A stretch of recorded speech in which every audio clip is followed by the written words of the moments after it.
Hello everyone, this is Charles Walhingford, back again with another watch collecting philosophy. A lot goes into collecting a watch, and we go with the art and science of the whole thing. But sometimes you have to think back and realize what you're doing. And one more thing with my watch collecting philosophy.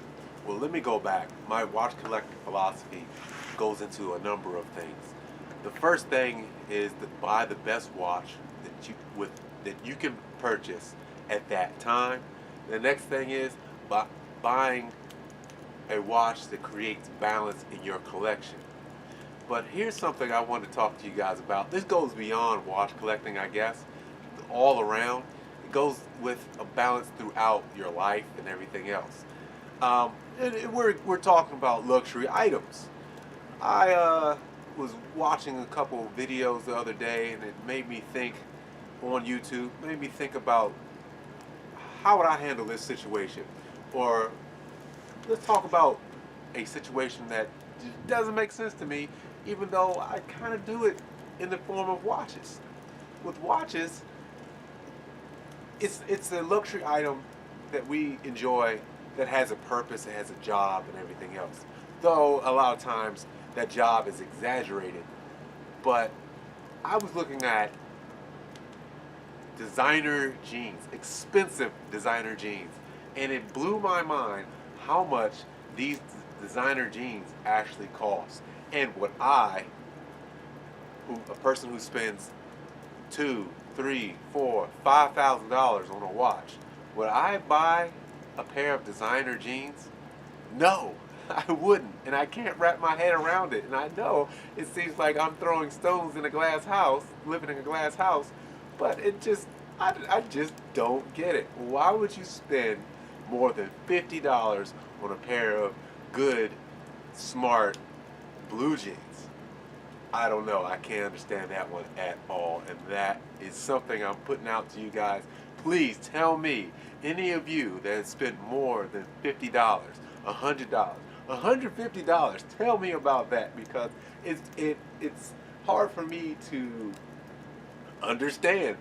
When at the same time, I feel like a hypocrite a little bit, because I'm spending all this money on these watches, and I have enough watches to deal with every single dress situation. At least I feel I do. Every single dress situation, and I won't.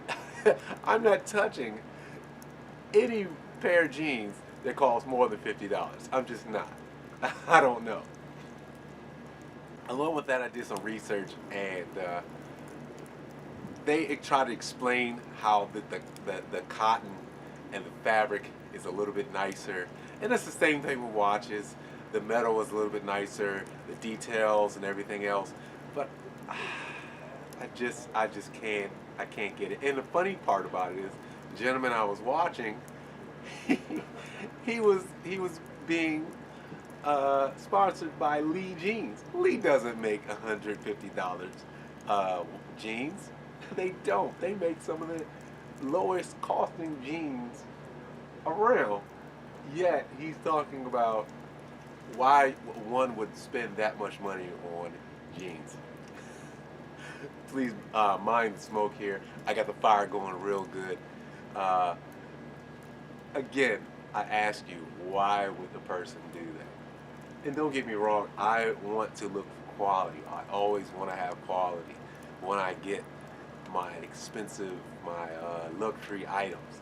Quality is important, but I can't see how the quality is that great from a $50 pair of jeans and $150, $200 pair of jeans. It just doesn't make sense to me.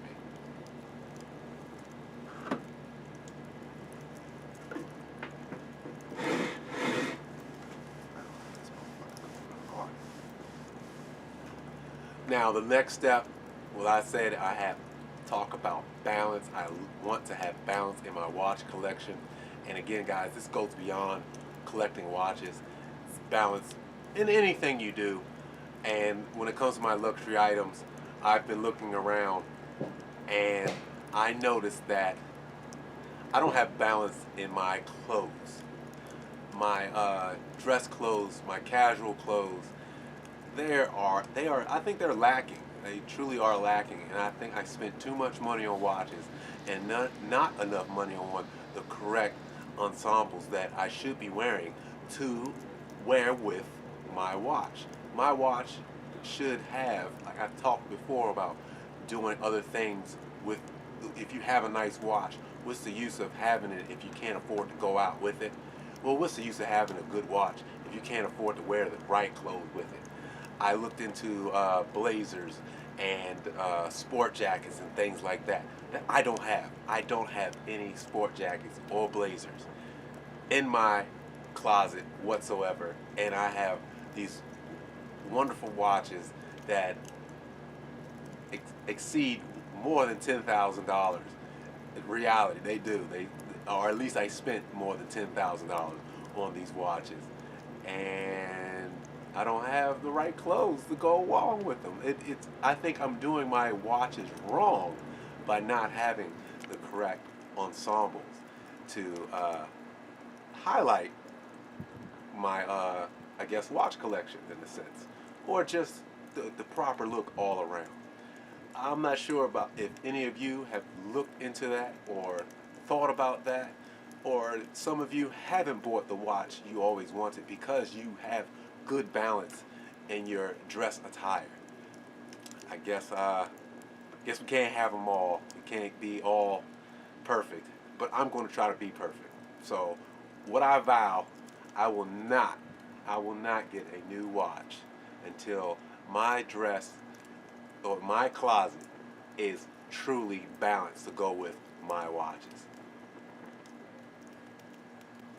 Now, I do have suits. I just have a couple. I don't have as many as I think I should. Again, I don't have a blazer and a sport jacket to go with my $150 pair of jeans, because that's what led me to it. Like, why would I wear a $150 pair of jeans? Oh, I need to wear it with this nice blazer that I don't have. So I'm really lacking in that category, and I'm going to be working on that real soon. Maybe that'll go to a new category within the videos of Charles Walhingford. I don't know, but as far as watch collecting, you can't let watch collecting completely dominate what you're doing or what you're supposed to be. I love my collection, but again, I think I went too far in getting certain watches, or so many watches, and I don't have the correct balance. I don't have the right clothing to highlight those watches. I'm interested to find out what you think about this subject, how you feel about it. I always ask the question, how would you spend your money? Well, I need to spend my money at a men's clothing store, or something along those lines, a little bit more often than the jewelry store. I'm Charles Walhingford. I see you in the next video. That's a homage to StyleCon.